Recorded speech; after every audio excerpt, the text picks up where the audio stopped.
পূর্বানুমান বাঁচিয়ে দিল ভেন্ডারকে, সঙ্গে বাঁচলেন অন্যরা। চন্দননগর আদালতে ভেঙে পড়ল বিশাল আকৃতির তেঁতুল গাছ। ওই গাছের পাশে ছিল স্ট্যাম্প ভেন্ডারের গুমটি।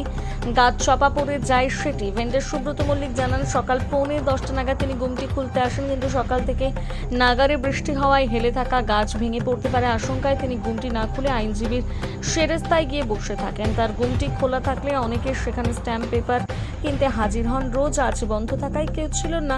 সেই সময় হঠাৎই হুড়মুড় করে ভেঙে পড়ে প্রাচীন গাছটি। ভেন্ডার ও আইনজীবীরা জানান, গাছটির অবস্থা ভালো ছিল না, বেশ কিছুদিন ধরে একদিকে হেলে পড়েছিল, যে কোনো সময় ভেঙে পড়তে পারত, সেটা দেখে বোঝা যেত।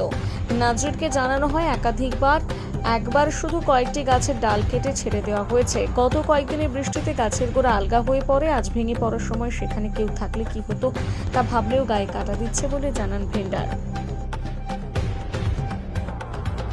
এই গাছটা নিয়ে অনেক আগে থেকে কর্পোরেশনে কমপ্লেন করা হয়েছে। আপনারা judicial officer, court officer, coach staff সবাইকে বলা হয়েছিল এই গাছটা এখান থেকে সরিয়ে দেওয়ার জন্য, কিন্তু অনেক দিন থেকে গাছ বলা সত্ত্বেও সরিনি। আজকে হঠাৎ সকালবেলা এই গাছটা পড়েছে। ভেন্ডার সেই সময় খোলার কথা ছিল, না খুলেও ভয় ছিল যে গাছটা পড়ে যেতে পারে, সেই মর্মেও সরে গিয়েছিল। তারপরেই গাছটা পড়েছে। ওর পুরো যা ভেন্ডার ছিল পুরো ক্ষতি হয়েছে। আপনি এই ভেন্ডারটা দেখতে পারেন, কিন্তু মানুষের কারো ক্ষতি হয়নি। কিন্তু এবার যত তাড়াতাড়ি এই গাছটা না সরালে এখন ভেন্ডারটা আরম্ভ হবে না। আমাদের কোর্টের কাজে অনেক অসুবিধা আমাদের ফেস করতে হবে। কিসের জন্য ভেন্ডার এটা আছে পাবলিক, আমাদের স্ট্যাম্প ডিউটি, কোর্ট ফি সব তুলতে হয়, যা জেনারেল ইউজের মধ্যে থাকে আমাদের নিতে হয়, সব এখানেই পাওয়া যায়। এই একটাই আমাদের কোর্টে এইটাই ভেন্ডার। এখান থেকে সব ধরনের পাবলিক যা যা ডিমান্ড এখানে পাওয়া যায়। কোর্টে সংক্রান্ত যা যা কোর্টের কাজও আটকে যাচ্ছে। আমাদের ঠিক করে স্টেপও নিতে পারছি। আপনার নাম? আমার নাম দেব কুমার প্রসাদ, অ্যাডভোকেট, চন্দননগর। আমরা খবর পেলাম, তখন আমি বাড়ি থেকে বেরিয়েছি সবেমাত্র। আমরা খবর পেলাম যে আমাদের একটা তেঁতুল গাছ এখানে দীর্ঘদিন খুব খারাপ অবস্থায় পড়েছিল। আমরা দীর্ঘদিন ধরে নাজিরবাবুকে বলেছি, এবং কি যে তেঁতুল গাছটা নিচে ভেন্ডার ছিল, যেখানে স্ট্যাম্প বিক্রি হয়।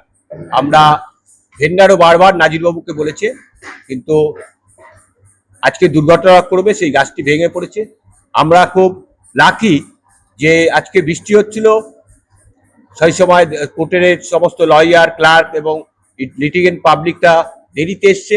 তারপরে আমরা খুব লাকিলি বেঁচে গেছি। যদি আজকে এই বৃষ্টিটা না হতো তাহলে কতজন মানুষ মারা যেত এটা বলা সম্ভব। একটা বিরাট দুর্ঘটনা ঘটে গেছিল এবং ঘটে যেতে পারত। তো যা হোক, আমরা আজকের এই ব্যাপার নিয়ে আমরা কাজ করছি না। আমরা ডিস্ট্রিক্ট জাজকে চিঠি দিয়ে জানিয়েছি, পেন ডাউন করেছি। আমরা ডিস্ট্রিক্ট জাজকে জানিয়েছি, উনি এসে ওনার সাথে কথাবার্তা বলার পর আমরা পরবর্তী যা সিদ্ধান্ত নেওয়ার তাই দেবো। কর্পোরেশনের তরফ থেকে লোক পাঠানো হয়েছিল গাছের জন্য, তারাও ফিরে গেল। হ্যাঁ, ডিস্ট্রিক্ট জাজ আসুক, ডিস্ট্রিক্ট জাজ কোর্টের অবস্থা কি আছে দেখে যাক। উনি যদি সেই পজিশন এসেছিল, আমাদের কাছে কোনো ইনফরমেশন নেই। আর গাছ পড়ে যাওয়ার পর, ক্ষতি হওয়ার পর কাটলো 8 ঘন্টা বাদে না 8 ঘন্টা পরে, সেটা তো বড় কথা নয়। আমাদের যে দাবিগুলো আছে সেগুলো সমাধানগুলো হোক। তারপর বিভিন্নবার জানানো হয়েছে নাজিরবাবু। হ্যাঁ, বিচারককেও জানিয়েছিলাম আনঅফিসিয়ালি। ঠিক আছে, ওটা তো হঠাৎ না লিখিত ভাবে, এটা তো হঠাৎ একটা বিল্ডিং হচ্ছিল, সেই জন্য মাটিটা খুঁড়ে হয়েছিল। কিন্তু মেন দায়িত্ব হচ্ছে নাজিরবাবু বিল্ডিং এর ব্যাপারে। নাজিরবাবুকে জানানো হয়েছিল লিখিতভাবে, না মৌখিক ভাবে জানানো হয়েছিল। এটার ব্যাপারে তো লিখিত ভাবে জানাবার প্রয়োজন। আমার নাম ইন্দ্রদেব শাহ, আমি সিভিল বারের সম্পাদক। তো দেখলেন গাছটা বহুদিন থেকেই এটা হয়ে আছে, দুর্বল হয়ে গেছে, বা বয়স জনিত কারণের জন্য গাছটা যে কোনো সময় পড়ে যেতে পারে। তো সেই জন্য এইবারে এত বৃষ্টি হচ্ছে কদিন থেকে, গাছটা দেখবেন তো কি অবস্থায় পড়ে গেছে। মানুষ মারা যায়। সব থেকে বড় কথা হচ্ছে ভগবান আমাদের রক্ষা করেছে, এখানে প্রচুর লোক থাকে সকালে, এখানে গাড়ি থাকে, লিটিগেন্ট পাবলিক এখানে ঘোরাফেরা করে, এটা সামনেই বাথরুম, এখানে লোক আসা যাওয়া করে। তো এই জায়গাটা আমাদের কারো ক্ষতি হয়নি, কারণ গাছটা যেভাবে পড়েছে। আর সব থেকে বড় কথা, যখন গাছটা পড়লে সারাদিন থেকে কাটাকুটি ব্যাপার কখন হবে আমি জানি না। গভর্নমেন্টের সাথে লোকজন আছে, তারা হয়তো ওটা দেখবে, কিন্তু এটাতে সমস্ত কোর্টের যাবতীয় স্ট্যাম্প, টিকিট, ডাক টিকিট, কাগজপত্র সব এখান থেকে দেওয়া হয়। একটাই ভেন্ডার এখানে। ন্যাচারালি এর ঘাড়ে এও মারা যেত, যদি এর ঘাড়ে কি অবস্থা পড়েছে দেখে। যাই হোক, যত তাড়াতাড়ি সম্ভব এই গাছটা এখান থেকে কেটে সরিয়ে নিয়ে জায়গাটা পরিষ্কার পরিচ্ছন্ন করে। আর কি চন্দননগর কোর্টে এরকম কোর্ট আছে, গাছ আছে এরকম? এখন আপাতত এই গাছটাই ছিল, মানে গাছ তো অনেক আছে এখানে, সে গাছগুলো এখন করবে কিনা সেটা বলা যাবে না। এগুলো এইটা কোর্ট বিল্ডিং বহু পুরনো, ফ্রেঞ্চ আমলের এরা দিয়ে গাছ প্রচুর পুরনো, 150-200 বছরের গাছ সব এখানে আছে। ন্যাচারালি কোনটা পড়বে কোনটা থাকবে এটা তো আমি তো গাছ বিশেষজ্ঞ না, বলতে পারবো না। আপনার নামটা? আমার নাম অজয় কুমার কুলে, অ্যাডভোকেট।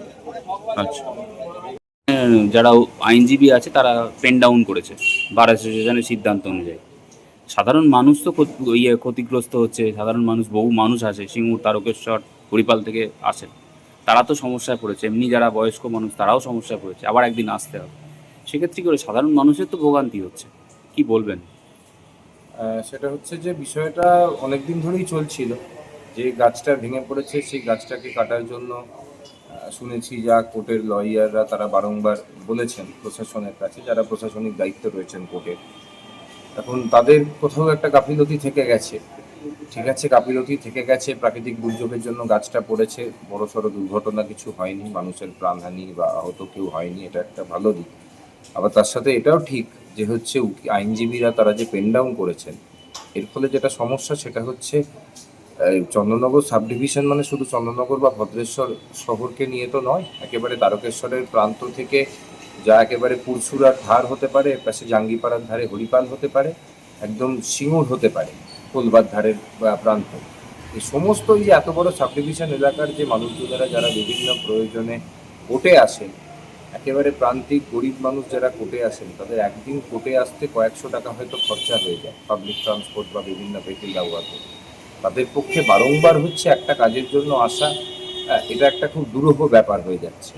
তাহলে স্বাভাবিকভাবে দাঁড়িয়ে আমার মনে হয় যারা আইনজীবীরা পেন ডাউন করেছে তাদের বিষয়টা নিয়ে ভাবা উচিত, এবং পেন ডাউন যা রয়েছে সেটা প্রত্যাহার করা উচিত। এবং অবশ্যই সবার আগে গুরুত্বপূর্ণ যেটা সেটা হচ্ছে প্রশাসনের দেখা উচিত যে এরকম বিপজ্জনক একটা জায়গা, যেখানে হচ্ছে প্রত্যেক দিন মানুষের অ্যাক্সেসের একটা জায়গা রয়েছে, সেই জায়গাতে হচ্ছে যাতে কোথাও সমস্যা তৈরি না হয়, প্রশাসন যাতে গাছ, এরকম ধরনের বিপজ্জনক গাছ কিছু যদি থেকে থাকে তাতে যদি গাছ কাটা যায়, সেই গাছটা যাতে কাটা হয় সেইটা হচ্ছে আমার মনে হয় দেখা উচিত। এটাই আর কি, মানুষের হ্যারাসমেন্টটা যাতে না হয় সেটা প্রশাসন, আইনজীবী দু তরফেরই দেখা উচিত। আপনার নাম? ঐকতান দাস। হ্যাঁ, সমস্যাটা তো করতাম আমি তো গত 1 বছর ধরে জানিয়েছি কোর্টকে, নাজিরবাবুকে। নাজিরবাবু কোনো ইনিশিয়েটিভ নেয় না, এমনকি কালকেও জানিয়েছি, কালকে রাত্রেও ফোন করেছি নীলবাবুকে, আজকে সকালেও নীলবাবুকে ফোন করেছি পড়ার আগে। আমি গত 1 বছর ধরে জানিয়েছি, 2টো ডাল কেটেছিল আনঅফিসিয়ালি, কী করে আমি কেটেছি জানি না। আমি বারবার বলেছি, বলা সত্ত্বেও গাছটার কোনো মানে কাটার কোনো ব্যবস্থা ওনারা নেননি। ঠিক আছে, তা আমি এসে এখানে ডিসিশন নিলাম যে আজকে আমি খুলবো না, যে আজকে গাছটার পজিশন খুবই খারাপ আছে। সেই কারণে আমি আশিসবাবুর শেষটায় গিয়ে বসেছিলাম। বসে থাকার পরে আমি নীলবাবুকে ফোন করি। নীলবাবুকে ফোন করার পরে নীলবাবু বলে যে আমি নাজিবাবুর সাথে কন্ট্যাক্ট করছি যাতে এটা দেখান। এইরকম প্রত্যেক দিনই বলেন ওনারা। আর যে আজকে পিডব্লিউডির লোক আসবে, আজকে অমুক আসবে, আজকে আসবে, কেউই আসে না, নিজেরা দেখে নিজেরাই সিদ্ধান্ত নিয়ে চুপচাপ বসে পড়ে। তারপর আজকে আমি এসে ডিসিশন নিই যে আজকে আমি খুলবো না। তারপরে বারের সেক্রেটারি, ক্রিমিনাল বারের সেক্রেটারি শৈলেনবাবুকে ফোন করি। উনি বলেন আজকে আমি কোর্টে যাচ্ছি না, তুমি যোগবাবুর সঙ্গে দেখা করতে। যোগবাবুকে ফোন করি, যোগবাবুর ফোনে লাইন না পড়ে অ্যাসিস্ট্যান্ট সেক্রেটারি আজাদ, মোহাম্মদ আজাদকে ফোন করি। আজাদা বলে যে তুমি ওখানে বসে থাকো, আজকে খুলতে হবে না। ফোন করার 5 মিনিটের মধ্যে গাছটা অটোমেটিক পড়ে যায়। আপনি তখন ছিলেন না? আমি তখন বাইরে আশিসবাবু। কটা নাগাদ গাছটা পড়েছে? 9টা 45-এ আমি আজাদবাবুকে ফোন করি, তার 5 মিনিটের মধ্যেই পড়ে। কি চাইছেন এখন? এখন তো আপনার সেরেস্তা বন্ধ হয়ে গেল। হ্যাঁ, এটা তো আমার এখন বন্ধ হয়ে গেল। এখন আমি চাইছি, তো কিছু লোক তো মারা যেত, আমি যখন খুলি বহু লোক জমে, তারা উন্ডেড হতো, মারাও যেত। আমি ভেতরে থাকলে হয়তো আমিও মারা যেতাম। এখন ঘটনা হচ্ছে কি যে এখন এই যে আমার এই যে এত ক্ষতিপূরণ কে দেবে, আমি এটাই দাবি করছি যেন আমার ক্ষতিপূরণ দিয়ে আমার ঘরটা মানে মেরামত করে দেওয়া হোক। আমি তো 9টা 10-এ খুলি। আপনার নামটা? আমার নাম সুব্রত মল্লিক, স্ট্যাম্প ভেন্ডার, চন্দননগর। আপনি তখন কোথায় ছিলেন? 9টা 45-এ? 9টা 45-এ আমি ছিলাম এই আশিসবাবু ফ্রেশটা আজকে খুলবো না বলে ওনার ফ্রেশটা বলেছিলাম। আচ্ছা, ঠিক আছে।